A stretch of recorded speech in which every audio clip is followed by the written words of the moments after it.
Hello and welcome to the Just for Gamers video game podcast. Episode 207. F1. In this week's episode, we keep it short. JfG Ash plays with himself. JfG Alex plays games this week. Really new. There's news, But not a lot of news. Yeah. Yeah, and then there's an end, buddy. That's what this is. Yeah.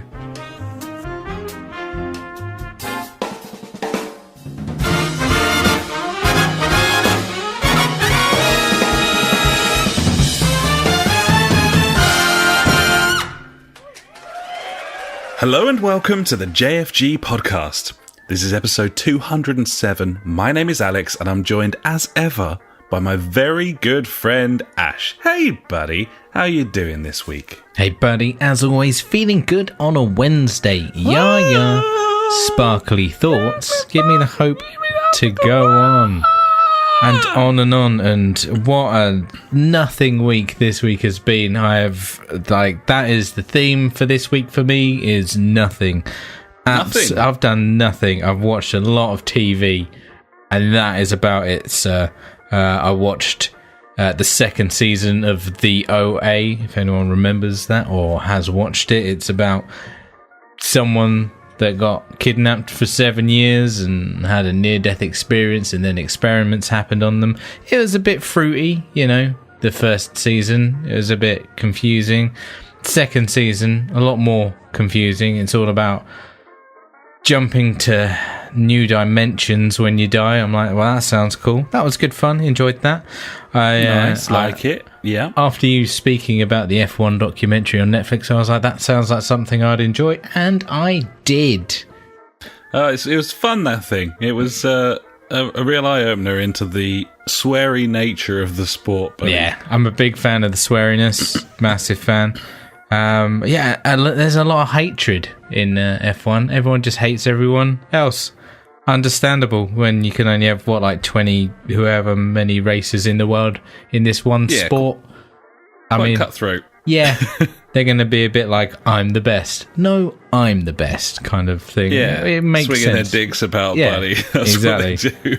And the team bosses are no different. Yeah, are they? Totally. It's fucking definitely worth a watch if you like any kind of motorsport, or don't. Either way, it was really enjoyable. I loved it. You can cultivate an extreme hatred for the head of Renault and then enjoy the start of the season as his cars keep breaking down. Yeah, they do. And you think, fucking, you deserve it. He does deserve it. It painted everyone as just being a massive cunt, apart from Danny Ricciardo, I think. Well, I actually thought he came off a bit shitty as well, especially that whole sequence where he was jumping in the sea. Yeah, it's time for a change. Here we go. Yeah. It's time to get in. I'm making the jump. The deep my Renault car keeps breaking down, so I'm gonna go to Renault. Go to Renault when my team are changing to Honda. Provider. Look, I'm breaking down all the time. Yeah, but it was quite exciting about I didn't really know anything about Ocon. Finding out about him and how he's a massive retard, that was cool. Yeah, it's almost brilliant, but it's completely irrelevant how good he is because Sergio Perez brings in 100 times the revenue in marketing and stuff because of Mexico. Yeah, so there you go. It doesn't matter. It doesn't matter how good Ocon is. No. Yeah.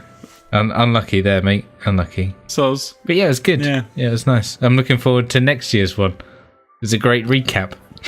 Yeah, well, the season started brilliantly. The Bahrain Grand Prix this weekend was fucking awesome, wonderful. Wasn't it? Fucking unlucky for old old Charles Leclerc or whatever. That was unfortunate. Yeah. Well, the Mercs were nowhere really, were they? They said they didn't deserve to win the thing. But totally. Anyway, let's just turn this into an F1 podcast now, I guess. Just absolutely. Yeah. Okay. Good shout. Yeah, nice. And the final thing I watched was Hannah. It's the new Amazon Prime thing based on a book, and also I think there was a film ages ago, or I don't know. It's about relatively recent film. Yeah, I think. Oh, is it? Okay, that's weird that they're both new and recent. Timothy Olyphant in it. the hilariously named Timothy Olyphant. I like it. It's nice. And it was good. I liked it. Yeah. So is the series kind of... Series I suppose it's along the same lines. I'm guessing it's exactly the same storyline. But yeah, it was good. The lead actor, or one of the main guy, Eric Heller, is it? I think. Oh, yeah. He's played by... I don't know his name. He was the guy from Altered Carbon, or whatever it was. That one on Netflix. That was also a really good... show to watch if you like cyberpunk stuff. That's very, very good. Yeah, I do. Yeah, well, you should. Have you seen Altered Carbon? No. You should watch it. It's fantastic. I might just do that. He comes back as a Chineseman, or a man in a Chineseman in a man's body. I don't know. It was a bit confusing. Okay. I didn't really know what was going on, apart from I was like, this is really cool. Enjoyed it. Nice. Yeah. Stuff happened, buddy. It was cool. Given. This was fine. It was good. Girl gets taken away from some Russian laboratory when she's a baby. Lives in the wood for 15 years. Obviously, she's lived in the woods for 15 years. And then she's like, I wonder what's beyond the trees. And she just fucks it up, really. Shit goes down. Yeah. Bad times happen. Yeah, it was good. Enjoyable. Good storyline. I liked it. Action-packed in certain places. Yeah. It was good. What else have I done? I did something you did. Obviously, it was Mother's Day at the weekend. In the notes, you've written, cooked a big old Mother's Day roast. I also did that. It went well. It's kind of got to be done for your mum, isn't it, on Mother's Day? It's true. I mean, it wasn't for my mother. It was for my wife and her mother. So I was like, how have I got gypped into this? Neither of you are my mother. That doesn't seem I'm right. the one doing the cooking here. Well, this is bullshit, really, if you ask me. That's not cricket. Surely the kids should be doing this and not me. But yeah. Didn't happen, mate. I had to do it. It was lovely, though. Cooked some meat. It was good. I believe it was always pork. A crucial component of the old roast. Yeah. It was roasted meat. I think it was pork, like I said, with crackling and all that shit. It was lovely, tasty, scrumtrolescent. Then had some bread and butter pudding for pudding. The tradition, buddy. The absolute tradition. Yes. It's the most wonderful time of the year, as Andy Williams would say. Mother's Day. Just a few months out. Yeah. Give it. No, in fact, like I said, I've done nothing because I just watched TV. So I've not played any games this week since. That is a lie. We won the game of buying games last Wednesday, didn't we, buddy? Yes. I forgot about this until literally just now. We bought Nidhogg 2. We did. Because why the fuck not? And played that. That was really fun. It's fucking great. Yeah. It was confusing. I was like, what is this? Just javelin and stuff, fighting. Yeah. It's got a horrifying art style. Yeah. It's a really fun game. Yeah, it is. So that's the important bit. It was interesting when we started getting... we're just talking about this now because, fuck it, I don't care. It's video games, isn't it? Topic for the week, actually. For this week. Rude not to at this point. I really liked the the parrying system. We'd be pressing buttons and shit would be going down. We'd be like, how did I do this? And you can throw your weapons? Oh, okay. You can block, you can dodge, roll. And I was like, okay, there's quite a bit to this game. There's a lot of depth to it. Yeah, for those who don't know what Nidhogg is, this is obviously the sequel, but they're basically the same game, sort of a reskin, the second one, as far as I can tell. A few more weapons, maybe. But it's a 2D side-scroller, but you start at either side, and there's maybe sort of 5 or 6 screens, and the game is the person on the left has to run all the way to the right across 4 or 5 screens and get swallowed by a big worm. The person on the opposite side has to do the same in the opposite direction. So every time, say the person on the left runs off the right-hand screen, then the person on the right respawns. And essentially it's like a fencing game. Yeah. But yeah, you can kind of throw your weapons and do slides and shit. So it's like half platformer, half beat 'em up, half I don't know, like it's a weird game, but it's odd. really fun. It is a lot of fun, and I think we got it for like £5 or something. And I feel like I've got my money's worth already because I was fucking the first pissing game, myself. the one thing that it lacked was that it didn't have any online. It was just couch co-op, which is absolutely fine, but not if one of you is in Nottingham and one of you is in Tunbridge Wells, because it's a bit of a commute in the evenings. Yeah, whereas this game, it's got online. And it's just a fucking giggle, basically. Yeah, isn't it is. Cool. Lots of fun. So my previous statement of not playing any games this week is an absolute lie, and I can only fucking apologise. My bad, buddies. You disgust me, and rightly so. Obviously I play games on game night because that's Friday. It's mandatory. You have to play games on a Friday night. It's game night. We were doing F1 with no assists. Obviously, you've been doing this for a long time, and you're quite the master at it. It's really hard. It's really, really hard to control that car when it has no assists whatsoever. It takes a lot of getting used to. It's especially difficult when you're slowly drinking yourself to oblivion as well, which tends to be part of the course. That's on a game standard. But now everyone's gone assistless. I think it's only going to get better as everyone kind of improves. I mean, I'm just dining off the fact that I can keep it on the fucking track at this point. I don't even need to be fast. I'm just happy when I complete a race, and we're only doing like 5-lap races. So it's a real challenge, but it's so rewarding when you get it right. It just feels brilliant. It's such a wonderful game. And it is. It's spoiler alert, lots of exciting news about the next game coming up in our news section, buddy.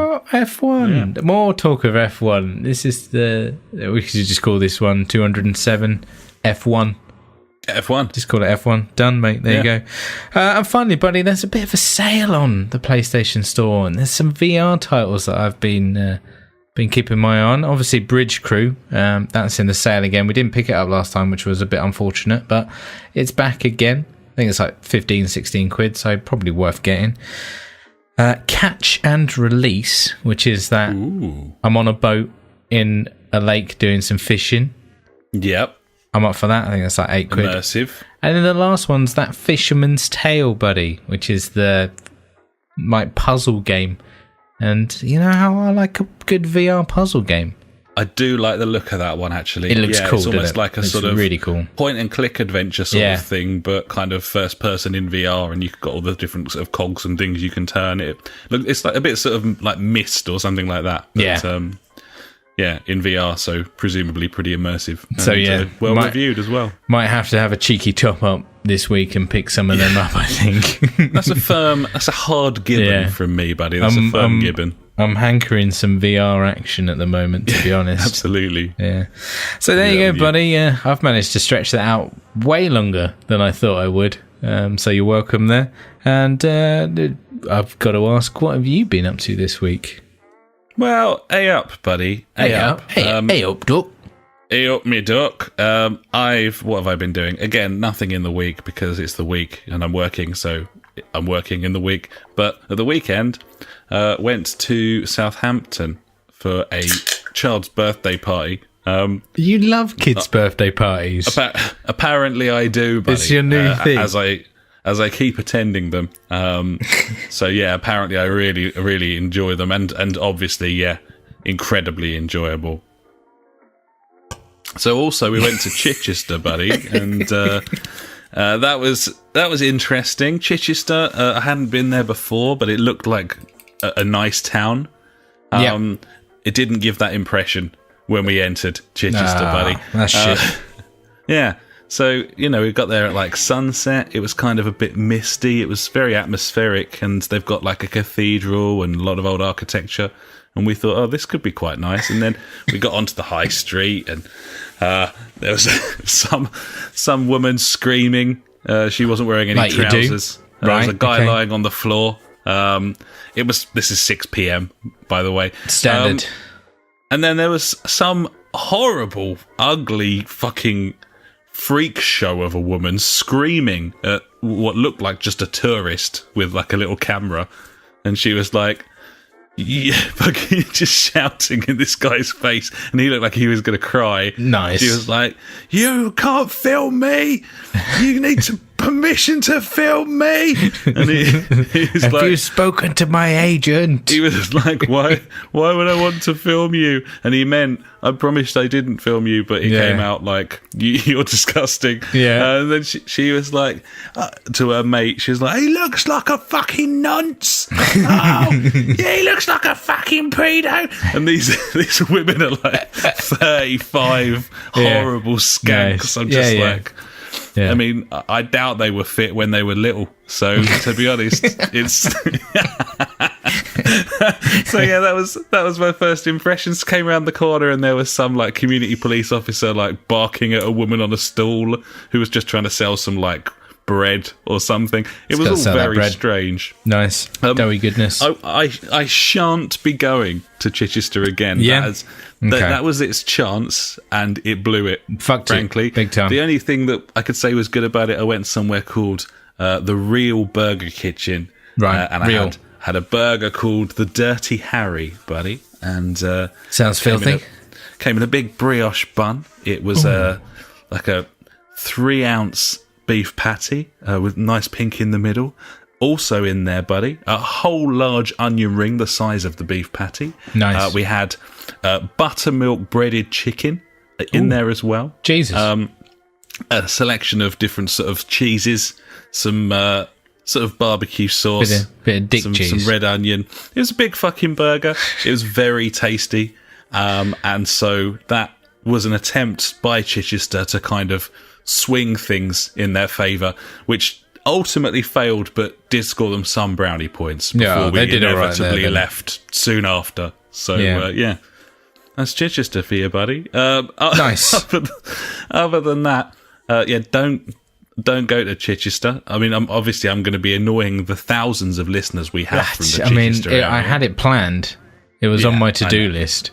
I'm sure. Well, I will warn you off it, buddy. Okay, it was an unbelievable nightmare. And also seems to have a main train line running through the centre of it, meaning like 15 roads in a line all have like the train crossing thing. That's what you want. We just sat at that for like literally 20 minutes. Cool. So that was good as well. Don't go there. Speaking of places that you absolutely shouldn't go, I was back in the Medway Towns on Sunday, buddy. He was back in Medway. It's Mother's Day, and I haven't got much to report. It was a very nice Mother's Day. Did a big old chicken roast, very tasty, meat, good stuff. Got the meat there, nice. Got the meat there, pretty important. And I got quite drunk on Brooklyn Lager, and that was basically it. And I didn't get stabbed before I left. So once again, buddy, defying score one. The laws of physics there. Unbelievable stuff. Yeah, I mean, the people who live there, obviously absolutely riddled with bullet wounds and knife wounds at all times. Yeah. But I seem to be sort of weaseling my way in and out of the place on sort of semi-regular occasions without being killed. It's just dipping a toe in, but one day. So there we are, buddy. That was my week. Couple of things just to clean up this section. Obviously, the topic this week is video games. As we know already, yeah. We have spoken about some, which is obviously rare for us. Just making it clear, though, it makes sense. Yep. And finally, buddy, I suppose I should probably ask you exactly what you're drinking this evening. Well, I'm on the Wicked Wyvern. Wicked Wyvern. Wyvern. Oh, yeah. There you go again. Because I went to Tesco to get my beers. And I saw that Shipyard, it was like, reduced to clear. And I'm like, fucking, let's buy loads of these motherfuckers. But it was like £4.80. And I was like, well, last week I bought 2 packs for £9. And that's cheaper. So, you know, maths prevails. And I didn't buy Shipyard, whereas the Wicked... I still can't say that word, even though you said it 2 seconds ago. Wyvern? Wyvern? Yeah, I look at it. What word has WYV next to each other? I mean, that's just a horrible way of putting letters. Anyway, not many words, certainly. There you go. The river Wye is probably the first thing that springs to mind. Yeah? There you go. If I put WY into Google. Yeah, but then chuck the V in there as well, mate. Just think about the garden centre, buddy. That'll get you there. Okay, maybe. Wyvale. Yeah. Yeah, I don't like it. It literally offends my eyes, I think, those three letters next to each other. He's not a White Veil fan. He likes knot cuts. Yeah, I miss knot cuts. So I'm on that because it was cheaper buying 2 packs of them for £9. It made sense. So yeah, buddy, what are you drinking this evening? Inexplicably, buddy, I'm drinking the pint cans of Kronenberg this evening. What? Not that inexplicable when you enter a shop and it's all they have. Well, pretty explicable at that point. When in I Rome. would say. Indeed, buddy. Indeed. So yeah. Well, I suppose we're going to talk about what we've been playing, although you've made it quite clear that the answer is fucking nothing. But we'll go there anyway, buddy, because I've played some stuff. So let's move on and talk about what we've been playing, what I've been playing. So, buddy, do you want to get the ball rolling this week? What have you been up to? Well, this week, buddy, I've mainly been playing with my balls on the sofa whilst watching TV. Yep. Fair enough, buddy. And graphically, how are you getting on there? And is that a multiplayer experience? Is there any online? At the moment, it's strictly solo. What's the frame rate like? Frame rate is, it's a bit iffy here and there. Right, yeah. Handling's good, though. Yeah, the control is excellent. Yeah. And the feel that you get, Yeah, I mean... strong, powerful. If the situation's right, then it can be a bit stiff, I guess. Indeed, yeah, difficult to manoeuvre around, Yeah, but, it's, feels good on the whole. Nice. Lovely. So there's your review of Ash's ball bag. My balls, Yep. So, buddy, what games have you been playing? Anything recent and up to date? Absolutely, buddy. As ever, I'm here to save the day with a whole host of up-to-the-minute releases that I've been tucking into. Sweet. AAA titles. Yeah, basically what everyone wants to hear about on I sort do, of really. weekly podcast. Yeah. So this week, I've been playing Cluster Truck, Split Second, right. What Remains of Edith Finch, still going, and my FIFA 19 career mode. He's been playing FIFA 19. Yep. That must have been fun. It's a much more fun experience against the computer on your own, I must say. That will happen. And that's all I'll say about FIFA. So you cross that one off the list, buddy. That's one down. One down, 3 to go. Right, where are we going conversely, Edith Finch, obviously, I did talk about it quite a great deal last week, so I'm not going to go into detail there as well. Except to say, as previously reported, that game runs like ball bags, but is brilliant, and I love it. It's great. I think about 3-4 hours in now, and it's just fucking excellent. It's just a really good story-driven, kind of relaxing game with lots of little twists and turns. How long is the game? Any idea? I've no idea whatsoever. Okay. I don't think it's especially long. No, I wouldn't have thought so. It's great. It's just really good. I really like it. Yeah. Like it. It's fantastic. So there you are. That's those two. And then Cluster Truck. Do you know what Cluster Truck is? Do you remember? No. Is it a chicken game? It is a first-person platformer where you start on top of a truck. Right. And there are maybe 100 other trucks in a sort of absolute cluster truck, I'd say, buddy. Okay, of a sort of line of carnage as they barrel through like a canyon or down a highway. And you need to jump from truck to truck and stay on the trucks and reach a goal. And that's the whole game. That sounds good. It's very addictive. Nice. Like that. It's really fun. The controls are essentially walk, jump. There's a run button, but that does take you sort of out of control somewhat. Kind of a bit hard to get used to. Yeah. And yeah, literally you just jumping off of the top of like articulated lorries, one to the other. They crash into each other. You kind of got to dodge them. Maybe they go around like a canyon, so you got to kind of adjust a little bit. And that's basically it. It's like a sort of one and done. You die, you restart. Each level probably lasts about 25 seconds. Yeah, it's just kind of fun. I don't really know why. I don't even really understand why. I mean, that's what games really should be. and that's fun, buddy. So yeah, end of the day. Yeah. They added it recently to Game Pass, because obviously they did. It's a never-ending fucking smorgasbord of joy. So it's a wonderful little game. I'm really enjoying it. And if you've got that Game Pass, buddies, it's like a 450 meg download, and I suggest you give it a burn. Nice, buddy. Gibbons. It's fun. It's good stuff. And finally, let's talk about Split Second, which is a Xbox 360 game, which I've been playing, and it is a very simple circuit racer, sort of arcadey. Yeah. It's got a pretty satisfying drift to it, which is kind of the most important thing when it comes to like an arcade circuit game. Yes, it is. You just got a little dab of the brake, no fucking about with like handbrake and everything else. Still waiting for that perfect arcade racer on the PS4 still. Yeah, well, I mean, I'm hoping that Wreckfest will come along at some point, because I think that might be the one. Obviously, there is a racing game out this week, which we'll talk about shortly. What?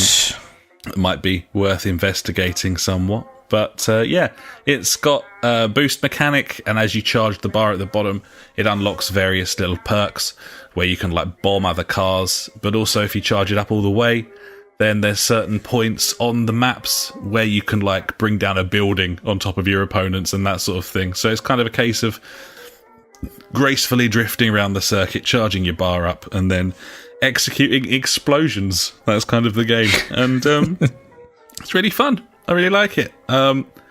It's only got 2 views, and the sort of third person behind the car view is quite a long way back for what I'm used to. I tend to play all racing games in like dash cam at this point, and the only option there is like nothing on the screen, just like camera on front of the bonnet kind of thing. Yeah. That takes a bit of getting used to, because it's quite nice to have the bonnet there. You can kind of see from reflections and stuff how much you're sort of turning and stuff, and whether you're sort of losing the back. But overall, it's just a really solid little arcade game. It's got quite a nice little tutorial leading you in, and then a good old whack of content in terms of circuits and cars and stuff. It's just nice. fun. I like it. I haven't tried it with the wheel yet, but obviously all games are compatible with the wheel when you've got that drive hub thing. So that's fucking crazy. That's so good. Yeah, I could play the Crew with a steering wheel with drive hub. Yeah, you could. Because you can just map it like a controller. It would probably be terrible, but you could do it. So that's nice. Nice, buddy. So yeah, there you go, buddy. Other than that, FIFA 19, just playing through my career as Macclesfield Town, thinking about moving clubs now that they're the best team on earth. But FIFA doesn't have reborn players, so all of the players are just made-up names. Made-up names, which isn't kind good. of spoils the fun a little bit, to be honest. I can't go out and buy players that I like in real life because they've all fucking retired after a few seasons. Mate. So, yeah, it's consistently been a problem on FIFA since the game was born in like 1992. Whereas Pez solves it by, a player retires the following season, he's reborn as a 16-year-old, and you can snap him up and improve him up to like super stats again. And that's fun. So, yeah, there you are, buddy. That is the games that I've been playing. Super modern. Up to date. Always on the fucking pulse, as you well know. That's why people listen to this show, because we do all of the latest things and report on all the latest news, even if that news is complete bollocks. They come here for exclusives, buddy, and that's something they've never, ever had. So with that in mind, buddy, probably time to move on, I'd say. Gibbons. And now it's time for the news.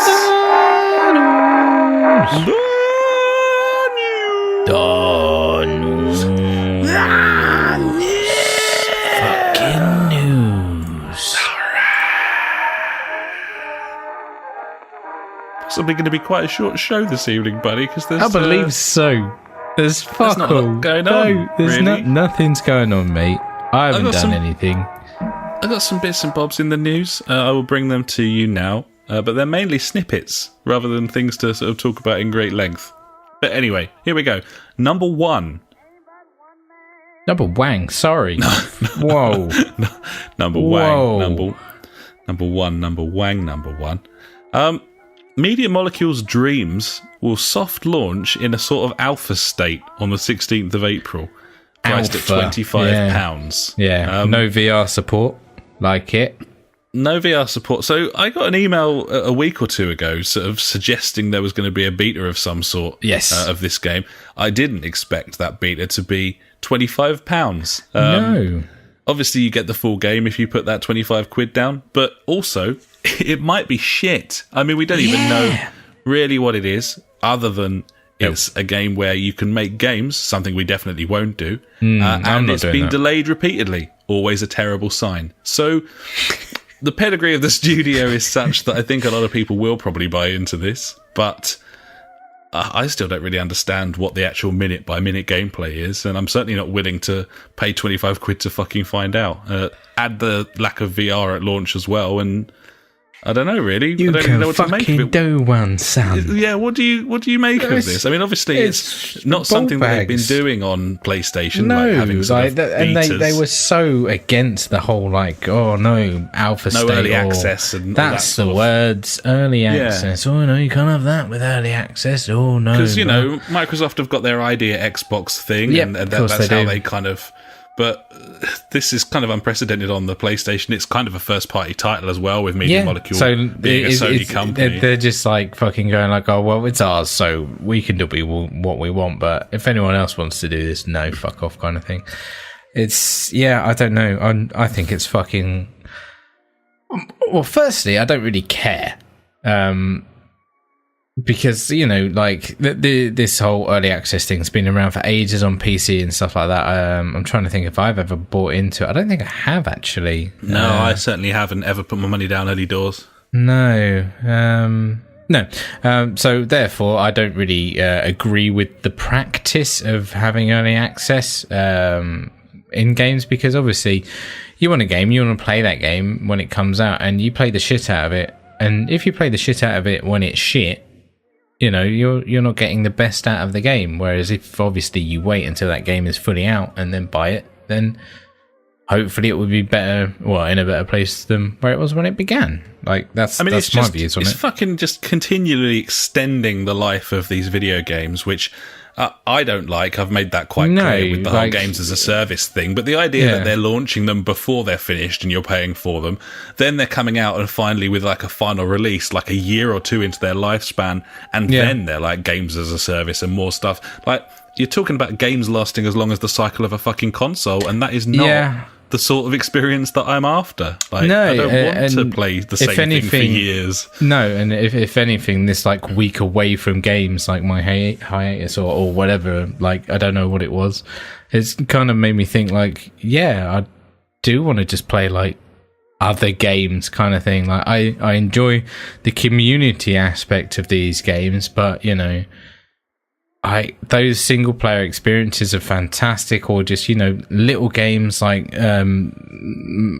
the VR games that I've been playing over the past month or so. They've been highly enjoyable, and I'm just fucking these games that are just being chucked into month after month. I'm just no, it's not great. Destiny 2 for me is pretty much dead. I would say it just feels oh yeah, cool, right? That's come out, and then 3 months later it's you got to get the bigger numbers and all that, and it's not all about the bigger numbers and stuff. Obviously, it's more about the content that they bring into it, and a lot of these games, the content is just not, it's not good enough, or it's not different enough. Whereas, apart from when it is a big expansion, you're oh wow, cool, I've got a big campaign to go through and stuff like that. It's just, anyway, going back to early access, it's just another way of fucking us over, really. That's kind of how it seems to me. I mean, obviously you pay your money, you make your choice. If you want to put down early doors, then that's fine as well. It's no different to kickstarting something, really. It's just with some sort of better proof of concept at the start. Yeah. For me, my gaming experience is I don't want them prolonged, really. I like jumping in on something, becoming vaguely obsessed with it for a couple of months maybe, and then putting it to bed, having had my fill. That's how I've always played games. Maybe that's kind of old school at this point, but that's just how I feel. And yeah, as I said, with games' lifespans being elongated already, and I'm not saying that Dreams is an example of this necessarily in terms of like a games as a service, although they're kind of putting it in that bracket if they're going to release it early access, because it's then sitting head to head with other games that are constantly bringing out new content. I'm just fucking bored of this whole new content thing. Like, I don't want new content. I want the game, I'll play it, and then I want another game. That's what I want. It's what I've always wanted. I've never been one to buy like DLC even for games, like add-on for single player content and stuff. It's not something that really interests me, because I don't think I've ever played any DLC content or additional content ages afterwards that felt anything other than an afterthought or fixed the original fucking product. Yeah, and I know what you're saying. So, like, I don't care about... The only problem with that idea of, like, I just want a game and I want to play it, and then that's it. Like, every fucking co-op game now is a game as a service. There's no fucking just, like, co-op games anymore. No, well, certainly not AAA. No, exactly. No, yeah, obviously, like we're saying, like, we're going to have to go elsewhere for those co-op kind of like tie-ins that we wanted. Definitely. There's just no escaping the mass fucking games as a service. Is like, it's an online infrastructure where people come and meet up and stuff like that. But maybe, well, it's good fun doing that, but I just want a fucking co-op experience with my buddies. Yeah, those old school Rainbow Six Vegas experiences. There's fucking nothing stopping us from just buying a co-op game and just playing the campaign and being like, cool, that's that done. We don't have to buy into all the other gubbins that goes along with it. I don't know. Gibbons. And yeah, again, promoting the Xbox somewhat, the Game Pass, there's lots of co-op stuff on there and lots of backwards compatible co-op games as well. Yeah. And it starts to get to the point where if nothing new is coming out AAA wise, like, then you're not really buying anything for its graphics anymore, because the best graphics games tend to be the most expensive ones, the sort of mass market ones. If you're not playing those, then there really is no need to be at the forefront of graphical technology with the consoles or anything else. So yeah, it's an interesting one. But either way, I'm sure, I think Dreams will do all right for that price. I think a lot of people will take a punt, but I think the VR thing kills it quite badly, because it looks like the sort of game that's absolutely perfect for VR. And granted, I thought that was the whole thing about that game, was like, you can make all this shit in VR and like 3D fucking models with your hands and shit. Like, I thought that was that whole game. Yeah, I mean, when they originally announced it, there was a heavy VR element, so for that to be missing at launch, it means I've no interest whatsoever. But I guess we'll just see how it progresses. It's going to be interesting to watch from the sidelines and see if at some point it is worth picking up. But yeah, we shall see, buddy. We shall see. Nice. So number two, exciting news, buddy. F1 2019, the new F1 game, 2019. It's coming out earlier than normal, buddy. And that's exciting because it means that it will be reduced earlier than normal. Earlier, yeah. It'll go in the sale quicker. Good news. Last year, this game came out, I think, in August. And 2.5 weeks after launch, the price dropped by £25. Yeah, it was 25. It was 30 quid, wasn't it? We picked it up for, I think. So that's obviously completely insane. And we picked it up for a bargain basement price. It was still like in the top 10. Month. Yeah. Madness. Anyway, presumably that'll happen again, except the game's coming out on the 28th of June this year, meaning sort of mid-July we'll be able to pick it up for presumably about £30. So that's cool. That's nice to know. Not much news yet, but the sort of headline thing is that in the sort of very brief sort of 25-second reveal trailer, they showed a car, and obviously they would, buddy, because this is a racing game. But that car was not a Formula 1 car. It was a Formula 2 car. What?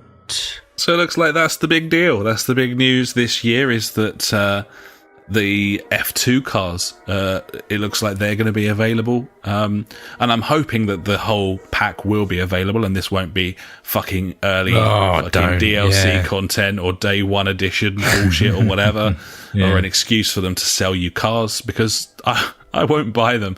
But if they've got all the F2 cars in there, I think that's really cool. That'd be awesome. Yeah. They handle very differently. It's just, bring a sort of element of sort of variety to the thing, which it's just I think a bit of diversity, buddy, isn't it? Yeah, I think it'd be really cool. I mean, I think that the F2, their support race is for the Formula 1, so I think they race exclusively on all the same tracks. I mean, I've always liked the concept of some classic Formula 1 tracks in there. I don't know if there's stipulations in the license that says that they couldn't do that, but tracks like the Nürburgring, Imola, places that Formula 1 hasn't been for a while, like the Indian Grand Prix, South Korea, for example. There's all of these wonderful tracks that they had in older games that I loved. And obviously 21, 22 tracks is pretty good for a racing game, but when they're the same every year, and bit some samey. Of them, it gets a little bit to the point where it's like it'd be nice to have a little bit more variety. We've certainly always really enjoyed the short versions, like the stumpy versions of the tracks. It's a nice addition, I must say. So F2 cars is the big headline, and a June 28th release, which is, I think, the earliest that the F1 game has ever come out. I think so. Since Cody has kind of took the reins. Clearly means that they've done fuck all with the actual game itself. Yeah, I mean, it could well mean that. I mean, you're talking a 6-month turnaround with a June release date. So I can't imagine it's going to be that different. Certainly the engine won't be, but that thing runs so beautifully now. It really and plays does. so well that I'm not especially worried. If they make some 5% Are we looking improvements. for a bit of VR support maybe this year? Well, that would be lovely. I can't see them doing that with the new consoles on the horizon, but certainly that would be absolutely fantastic. It would. VR in an F1 game, the sort of speed you get looking at your telly. Imagine that with the headset on. It'd be fucking beautiful Chundertown, in your buddy. face. I'd love it. So, F2 feeling queasy just thinking of it. Gibbons, they've got some classic cars in there that we kind of dip a toe in every now and again. I really like having those there as well. Yeah. And this just makes it more of a complete package, really, having the F2 cars as well, doesn't it? Oh, definitely, buddy. It's lovely. Any kind of additions in the game are welcome. Yeah. Not if we have to pay them. Oh, yeah, we'll get this game. Don't you worry, buddy. It's just brilliant. They're just brilliant games. If you've got a wheel, then you have to buy these. It's a requirement. So yeah, good stuff. Exciting times. Gibbons. Moving on, Ubisoft confirms it will hold an E3 press conference this year. It'll be crazy as always and retarded. It'll be zany in an annoying way. Zany, I like it. And there'll be lots of DLC content for the sort of 4 games that they're supporting until the end of time. So, do you reckon Elijah Wood's going to be back? I hope so. That game was cool. That's something we should have a look at for sale-wise. I liked that thing. It was decent. It's a little bit scary, though, I have to say. Yeah. Bit weird. Mildly terrifying. Jump scares in VR. But yeah, I think I won't get that. Might not fancy it. No. Fair enough. Let's move on to the inevitable announcement from Sega. No, what have they done? That they are making a Mega Drive Mini or a Genesis Mini in the US, buddy. Genesis Mini, okay. Yeah, worth noting that thing was called the Mega Drive in Japan, where it was fucking made. Our American listeners should probably bear that in mind when they're talking about the Genesis. The Sega Mega Drive Mini, HDMI out, USB controllers, a USB power supply. I think it comes with its own power supply as well. I don't know why. That's handy. It seems odd. The SNES that I've got, you just plug it into anything via its USB and it'll power it. So, but, I did when we went on holiday. I did find that I then had to like get my phone charger at one point, or like pop my laptop next to the TV as some sort of way of plugging it in. So wouldn't suit everyone, I guess, but. You know, most smart TVs, you could just run it off of that at this point. Yeah, just plug it into the USB port. You'd be all right. No problem. So, yeah, it looks quite nice. It will be £70, which is basically the same price as the SNES was. Yeah. And it will feature lots of games. It looks like it's going to feature a lot more games than the Nintendo's offerings. They've announced what they're saying is a quarter of the games so far. And those games are Echo the Dolphin, Castlevania Bloodlines, Space Harrier 2, Shining Force, Dr. Robotnik's Mean Machine, Toe Jam and Earl, Comic Zone, Sonic the Hedgehog, Altered Beast, and Gunstar Heroes. So conceivably, this thing could have about 30 titles on it, which is impressive, isn't the word, because these games are about a megabyte in size. Yeah. But decent, I would say, until the console is inevitably cracked like they all are, and then you could put 200 on there if you wanted to go down that road. That's always nice. Yeah. Either way, as obviously you're a renowned Sega fan, buddy, so I presume you're going to be rushing out Huge to pick up one Sega of these. fan. Definitely. I'm actually wearing a Super Mario t-shirt right now. There you go. Love he that fucking Sonic. predicted it. Yeah. Is there anything in there that interests you in terms of the games that they've announced, buddy? No. No. I mean, I've got them all on my Switch. Yeah. So, I mean, I'll just use that, probably. I reckon. I mean... Right, okay, question. For years, there's always been the Mega Drive controller that you can just plug into your TV. That's been around for years. Yeah? Yes. Why not just have that instead? Well, they're like 20 quid. They were notoriously shit, buddy. Yeah, true. The emulator in them is absolute toilet, although there's nothing to suggest that Sega's offering won't also be toilet, because they've got previous in that respect. But they do. They were always like ran like shit, slow down, clunky controls, really cheap. Like they're rubbish, those things. So I mean, there were sort of knockoff Nintendo offerings of that sort of thing as well, but similarly toilet. The difference is Sega actually did license some of these turds throughout the years. That's what I was thinking. So I get where you're coming from. I it's this one, but jumping on the bandwagon, why not? Fuck it, everyone loves a little cutesy machine that is pointless and you'll play once. Yeah, mate, love it. They're nice to have, but yeah, they are. There's nothing on here really. I mean, you can get all of the Sonic games on. Well, they're backwards compatible. I've got Sonic and Knuckles on my Xbox One. I've been enjoying playing a little bit of. There you go. Sonic's been released on every platform under the sun, and those were the best games on the console. He's just been, he's been hoarded out, buddy. He has been hoarded out. He's got a gaping asshole now. Well, this is what happens when you're so slapdash with your license, when you can just something Nintendo should be probably credited for, although it's been super annoying over the years, is protecting their IPs. And that's something Sega have never done. And then that makes an announcement like this far less impactful, I would say. So, yeah, totally not that interesting, but could be a nice little console. And it's, there's always going to be those people who want to just sort of introduce their kids gradually through the different sort of years of consoles, I suppose. Yeah, I'd like one. I'm certainly not willing to pay 70 quid for one. I'd be willing to pay 40 quid for one. That would be my jumping in point, I would say. But I probably wouldn't play it. I'd just stick it on a shelf.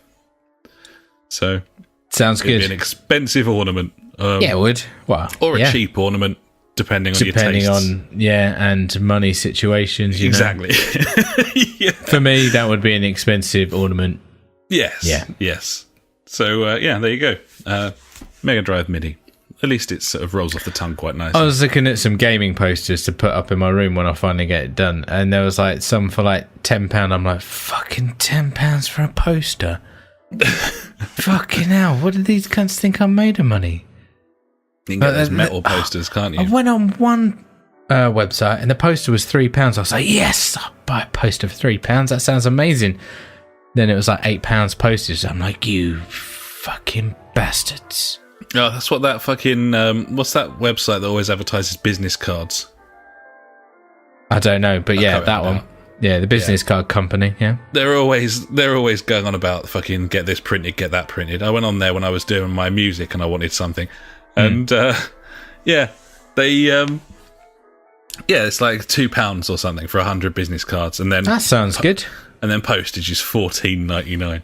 It's like brilliant. Waste of fucking time. And they don't tell you that until you the check cards, out. Yeah, gone all the way through to the checkout. Yeah, so you sit on there for like 2 hours, and then they're like sorting it all out. Yeah, fuck you. They'll pay this. They'll pay this because they've put the fucking time in. Yeah, exactly. That's the cunts. Anyway, I digress. Something pics. I can't remember the name of it. Wank pics. Pics. Different website. My bad. Yeah, very different indeed, and a dangerous one to browse to in the office. Moving on, buddy. Drive Club servers shutting down March 2020. Oh, no. They're giving us a year's notice, but in March 2020, they're turning off the Drive Club servers, and I was kind of hoping that maybe they'd leave the VR ones on, because that game's not that old. But they aren't. They're turning off all the servers. They're actually taking the game off thing, aren't they? Sale. Because of licensing issues, I believe, isn't it? Yeah. I think they're going to stop selling the DLC in like October or something. It's nice of them. Yeah. Kind of weird, to be honest. Fuck it. It's a shambles from the get-go, that game. It was a bit... It was very disappointing. And it's such a shame. I had a lot of fun playing it, though. Well, it had a great deal of potential, and it was a really enjoyable experience to play. That frame rate didn't really help it, but no, it was really fun. It's great fun on the wheel as well. Yes, it is. Yeah, bit slidey. Sort of years' time, no more playing that online. So, oh well, you have been warned, buddies. Speaking of VR, as I briefly did in that last bit of news, yeah, mate, segue, like it. The Valve VR headset has now been confirmed. It's called the Valve Index for some reason. The VI, yeah. Yeah.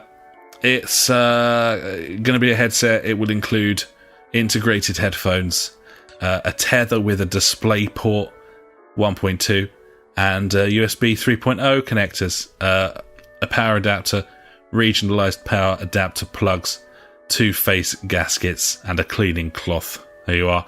That was from a Valve post, which was taken down shortly afterwards, but then they also confirmed that was correct and they'd posted it, kind of negating the point of taking it down. Yeah. Well played, Valve. Like it. Either way, I'm pleased. You know, the more people that are making VR headsets, the more prominent VR will feature, the more people will make games for VR, the better chance it's got. Previously, we've said how Valve have, moved, the industry further forward in its game designing. The big one for me was Half-Life 2 with all the gravity gun and stuff like that. It was fucking incredible.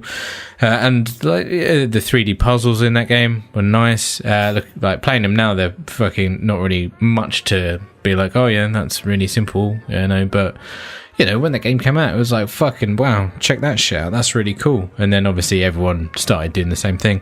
And I guess them making some sort of VR headset, can, like you say, it can only be good things, because fingers crossed they're developing something fucking good for it. Well, like Half-Life. Yeah, no, that's not going to happen. No, I wouldn't have thought so. But absolutely right. The more VR stuff is out there, the more VR games are made, the better chance VR has of becoming kind of mainstream to the point where the major games developers want to get on board and make stuff for it. So that's what we want, especially us as people who've bought headsets. So Gibbons. It's good news. Not much in the way of any other information about that headset at the moment. And being Valve, no idea when we'll get more information. That's true. But it is coming, buddy, and that's exciting news. Moving on, a couple more things. Firstly, pre-owned game sales are down over 30% in the UK. I don't know how that affects... Well, you would expect that to affect how much they cost to buy. You would think B, that, but how much you would get for trading them in, aka less. So, if the demand is down, then they're worth less for trading them in, but they would cost more to buy. I think they cost less to buy because the demand is less. So, it's a worse deal if you're trading in, and a better deal if you're buying. I would expect. So, might be worth thinking about. But yeah, I mean that's such a huge dent in the market, isn't it? Yeah. It's all digital these days, going to do mate. Exactly. Well, the CX aren't too bad. Well, they all do hardware and stuff like that. And to be honest, Gamer's been doing a lot more hardware. Not that I've fucking been in one for about a year, but last time I was there, they were selling all kinds of hardware, tablets, phones, all kinds of fucking weird shit, like they do. So I guess they're trying to move their profits elsewhere. But yeah, the fucking, there was some stats about digital sales being fucking stupid this past year, and also with with Sony coming out and saying they're not selling digital cards in retailers now. Obviously that's going to be another kick to game, I guess. So people can't even buy your V-Bucks from there anymore. So yeah, I don't know. It's all dying, isn't it? They're fucked, aren't they? Really? They've been fucked for a long time. I mean, it's amazing that they've kept their heads above to be the water. honest, it is amazing that they're still going with all the administration and shit that they went through. But yeah, I don't know. See what happens with it, mate. But they're all going. HMV's going as well. It's just a gradual process. But yeah, it's not like they haven't had time to definitely adjust, diversify, and they've not done that. So true. So yeah, whilst I feel for anyone who works in that field, because it seems to have a limited shelf life, it's not like it's going to be any great surprise when Game finally goes under, when CEX finally goes under, when they all sort of finally go under. So, yep, there we are. Reports coming in from anonymous sources at BioWare suggesting that their crunch periods are so severe that members of staff are suffering from depression and other mental health issues. Rather than kind of brushing this aside, BioWare kind of responded by suggesting there's room for improvement, as they put it, in their sort of crunch periods, which just kind of all serves to further highlight the problem still hiding in game studios from years gone by, basically, when nobody gave a fuck about the well-being of their staff. And it became the norm to overwork everyone. And that seems to still be happening in this industry. And I would say, buddy, that the main reason for that is that the games industry is lagging so far behind most other industries on Earth. And always has been, because it's so completely unregulated, because no one knows what the fuck it is. No, because no one who is capable of regulating it understands it, or cares about it. The years of lethargy against the industry, making it out to be for like geeks and stuff, like even when it was fully mainstream, and Christmas after Christmas of the highest selling like media being video games. And governments all over the planet, still ignoring that. And now we're in a situation where, there could have been restrictions that could have prevented the spread of like gambling in games and loot boxes.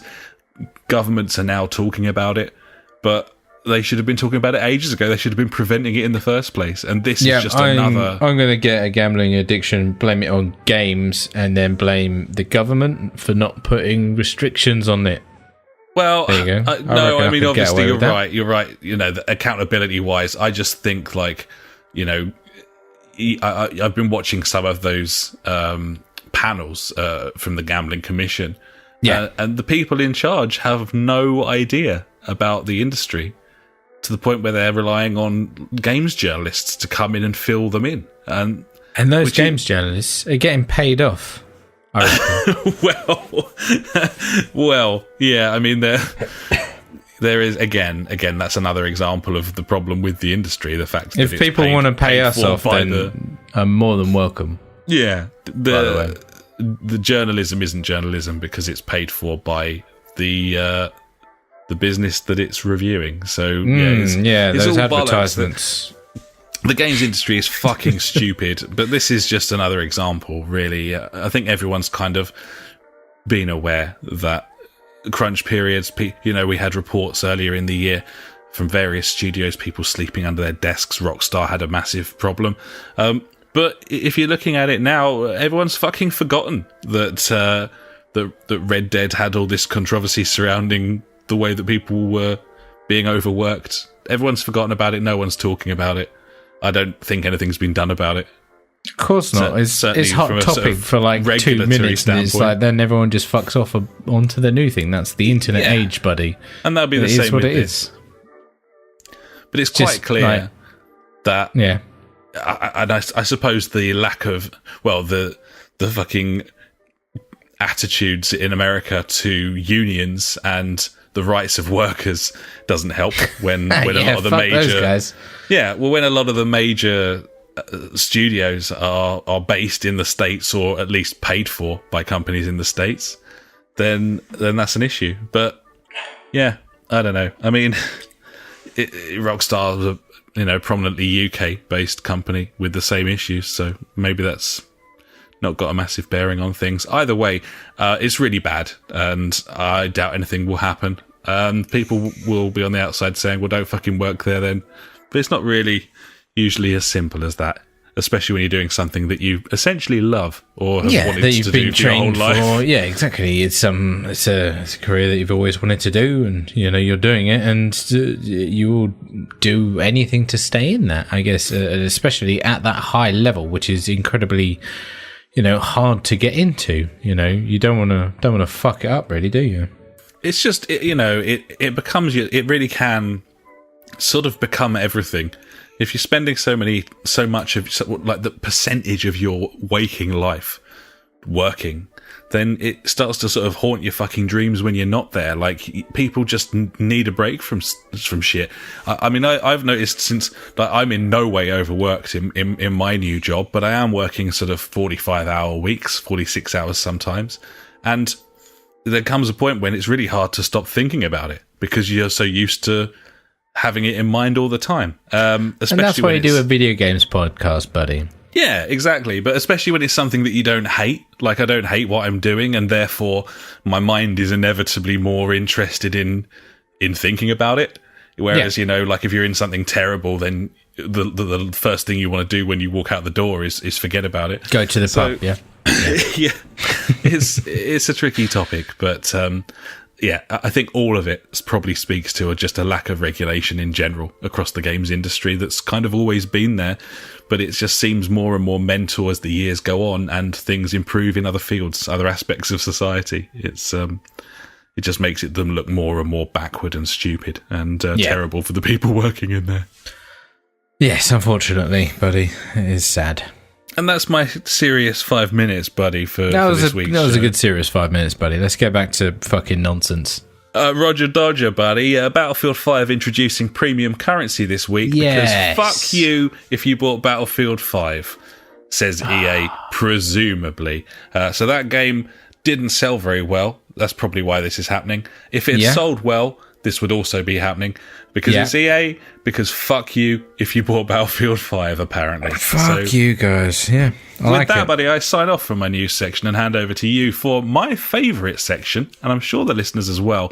And that, of course, is Ash's News Favourite Things of the Week. If you like news but hate information, you have found the right place. Ash's News Favourite Thing of the Week. Well, cheers, buddy. Let's have a fucking goosey ganders at what we've got. Sony has tweaked their refund and cancellation policy to allow you to cancel stuff even 14 days of within 14 days of purchase. But that's only if you haven't downloaded it. So, I mean, that's fucking pointless, really, at the end of the day. No? Yeah? Yeah. Yeah, that's not amazing. No, more of a token gesture, but there I guess. were mentions of being able to get a refund if the game is broken. Now, there's nothing to say that what justifies a game being broken, so we'll see what happens with that.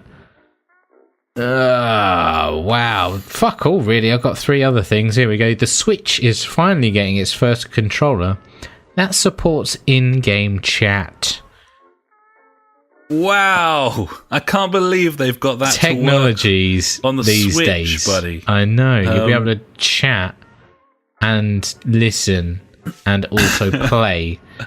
Yeah, don't. Fucking retarded. It's Nintendo. They are crazy. Yeah. Keeping with the Switch here, buddy. This is weird. But Civilization 6, obviously that's on the Switch. It's also on PC. You can now cross-save from PC and Switch. Okay. I think that's kind of cool. Because obviously, it's cool. Civ 6, you're going to play a lot of that on your PC. But then you might go on a train. I love trains. And I could take it with me on my Switch. It's really cool, but I've never really thought about the cross-section of people, the sort of people that play Civ on the PC. Yeah.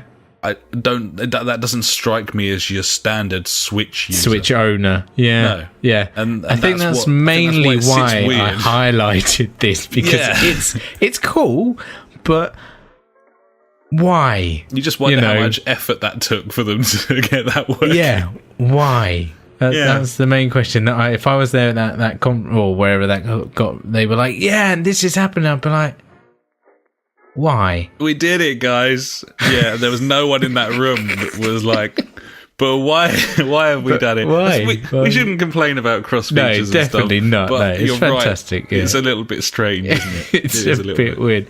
Yeah. And finally, buddy, Borderlands 3 got fucking trailers and shit this week. I'm like kind of excited about that. They're like Borderlands has been like some fantastic like co-op games in the previous year.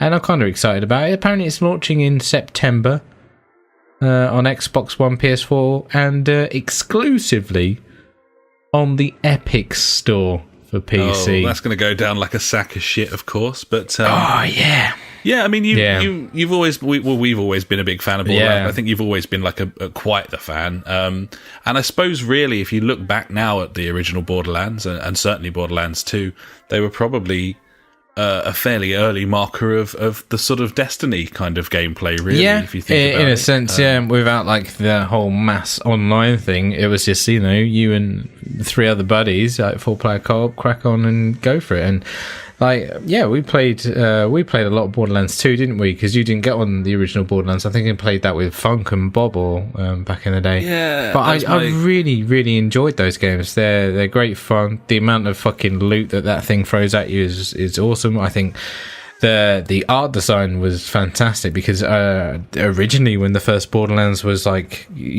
teased or whatever, it looked more like Mad Max, like just standard graphics, and looked a bit crazy. And then suddenly the next thing I know, it's like all fucking cell shaded, and it was mental. And I was like, wow, this is fucking super cool. But yeah, Borderlands 3 coming out later this year. That's one that I'm actually really looking forward to now. Yeah. There you go, the first thing that sprang to mind when I saw the announcement, and that of, as we reported last week, the Borderlands 1 remaster, was I had forgotten that we are the proud owners of the Handsome Jack collection. Yes, we are. And we were about halfway through, I think. Maybe I think we should make an effort and go back and play through that, buddy. I'm really up for that. I really enjoyed Borderlands 2. Let me just check my calendar. Yes. It's a yes from him. I'm available if you need me. Okie silly dokio, buddy. I'm an idiot, yeah. I'll get that downloaded. Gibbons. Cool. Yeah, that's a good point. I'm going to have to download it as well. And I believe, because we own that, we can get like the Because that included Borderlands 1 and 2 in it. I can't remember the Handsome Jack collection, if it did or not. But if it did, like people that own the original one get a HD remaster of the original Borderlands. Maybe that's nice. The one we should play then. That'd be cool. Yeah, it was very good. Because I didn't even play that game. So I think I bought all the DLC for that as well. Oh shit, check you out. Yeah. Check me out. Well, there you go, buddy. There's some news favourite things of this week. Oh, well, thank you very much, buddy. That was very interesting to hear. That was your news. Before that, of course, was my news. And that, ladies and gentlemen, was the news. And now it's time for Out This Week. Let's take a look at some games coming out this week.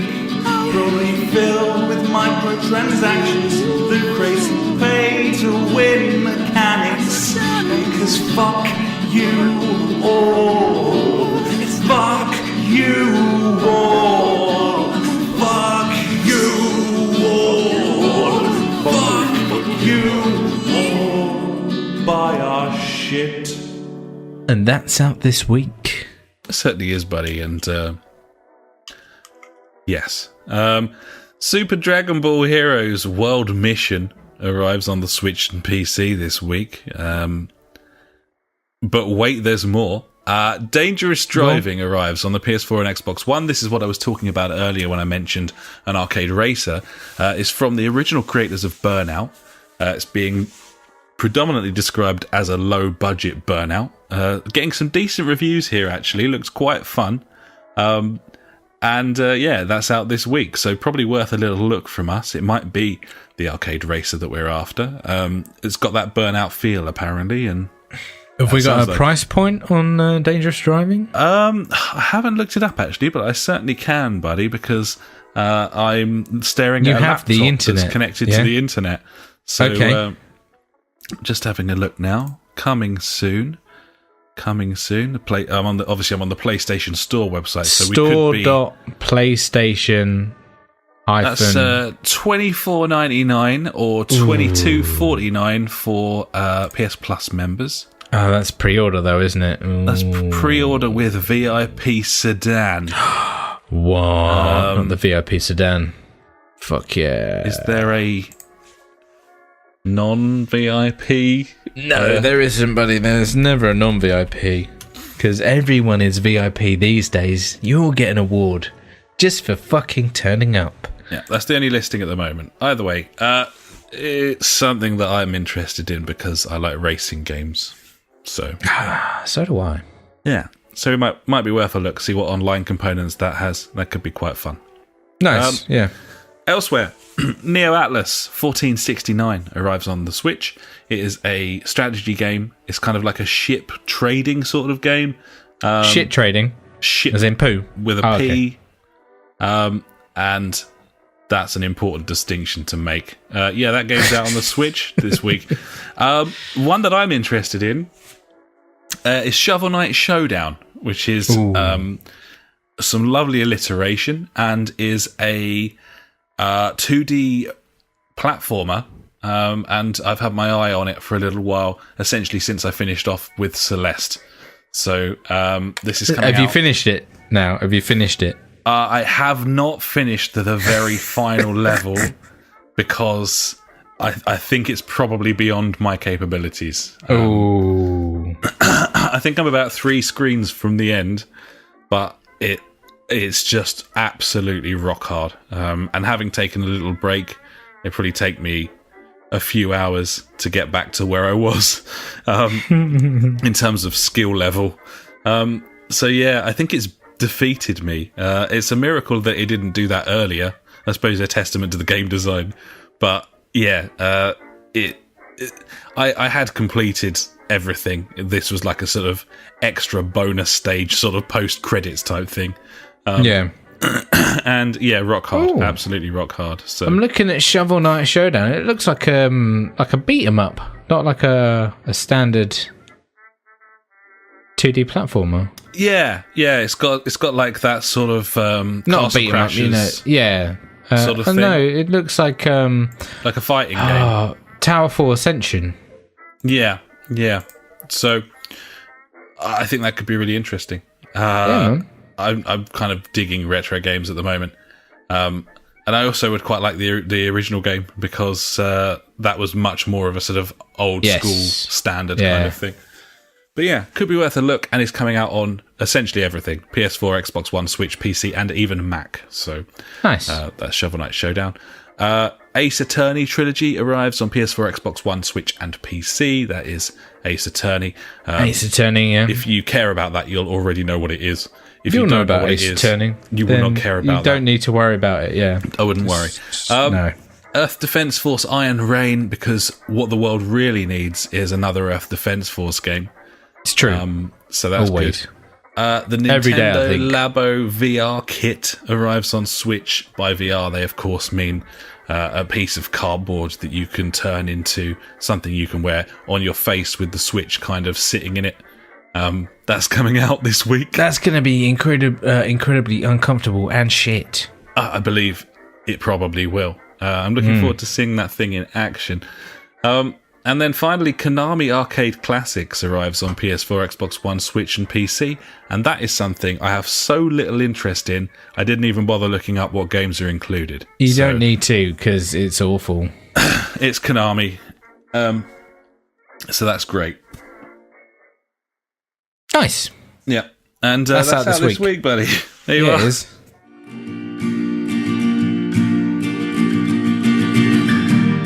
Every week, we end the show with questions and comments sent in by you. If you've got anything for us, just pop an email to the JfG Podcast at gmail.com or contact us on Facebook, Twitter, or at justforgamers.co.uk.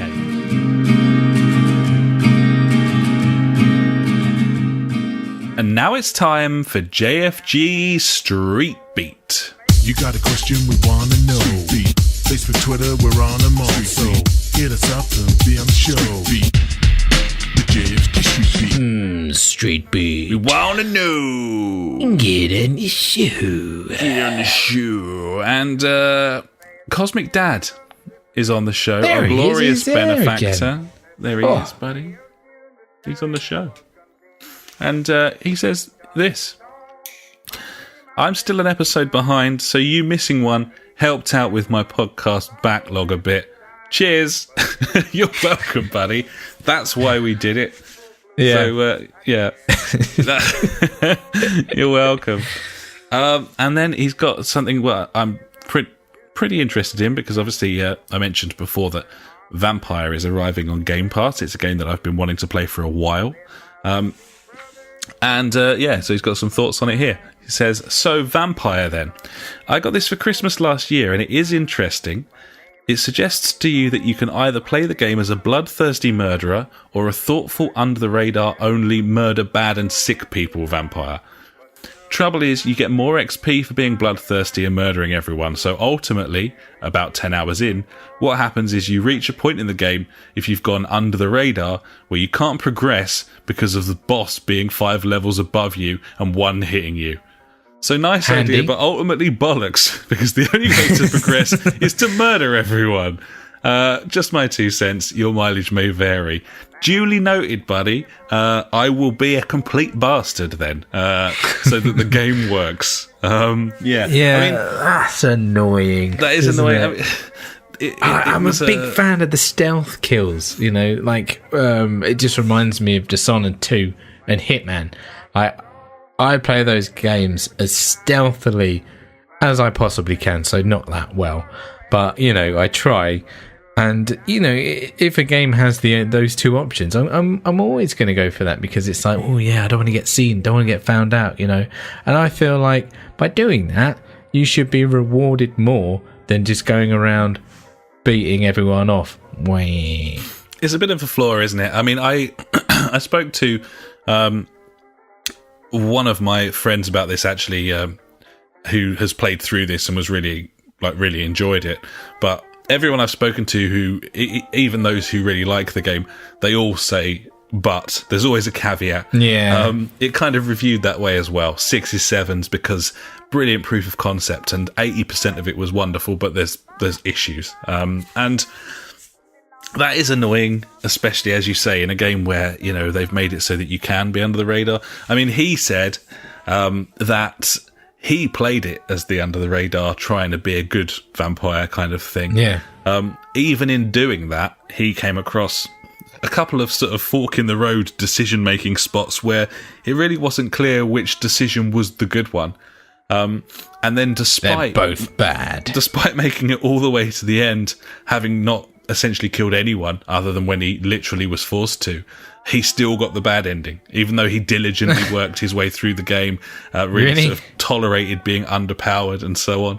So, yeah, it all kind of sounds to me like I just need to be a massive cunt. And I can be a stealthy massive cunt. Maybe that's you can literally sink your teeth into it, buddy. You really can. It's a really interesting game, and I'm looking forward to giving it a go. But yeah, I am aware of the problems, and certainly thank you very much for that feedback, because that very much makes my mind up in terms of the way that I need to play the thing. So yes, thank you very much.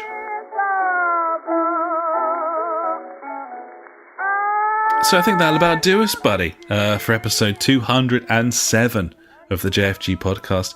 What a time we've had. A little bit shorter than usual, but we've barely played anything and there's no fucking news. So, you know, what can you do, buddy? We can't make this shit up, can we? What can we do? Well, we tried.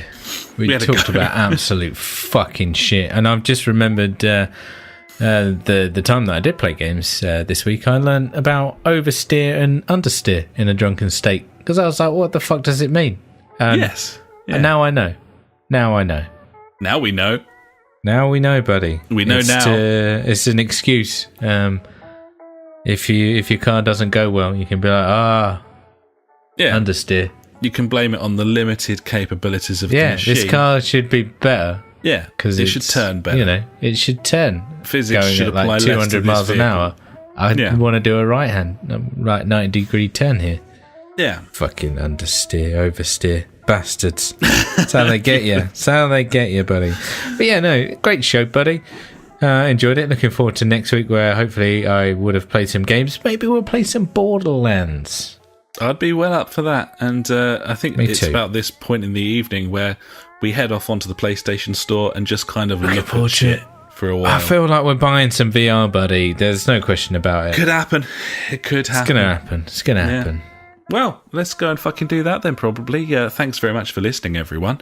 We will be back next time. Of course we will, because we always are. Apart from that one time, we always are. So there we go.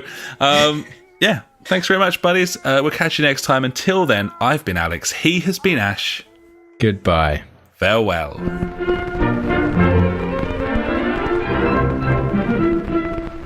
You've been listening to the JfG Podcast with Ash and me, Alex. You can find us at www.thejfgpodcast.co.uk, where you'll also find our Discord and Street Beat if you want to get involved with the show. Our Facebook is /the JfG Podcast, and our Twitter handle is @the JfG Podcast. We're on all those video streaming sites too, buddies, from TubeTube to twitch.tv /the JfG Podcast to mixer.com, aka beam.fucking-pro.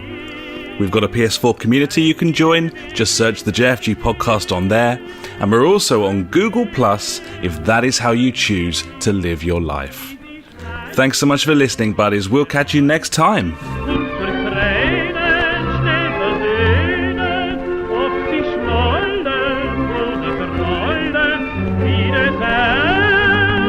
Spricht der